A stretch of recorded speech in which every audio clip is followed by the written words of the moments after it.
Aquí te enseño cómo hacer un bagel de salmón ahumado en 1 minuto.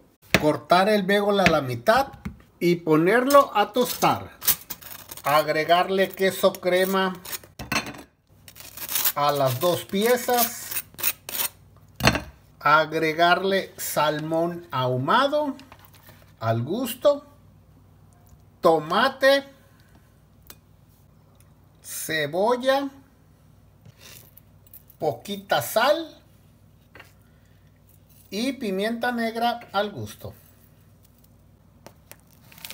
Lo cortamos a la mitad y así quedó este delicioso bagel de salmón ahumado.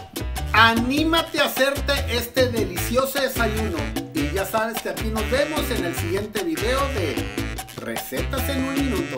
Saludos.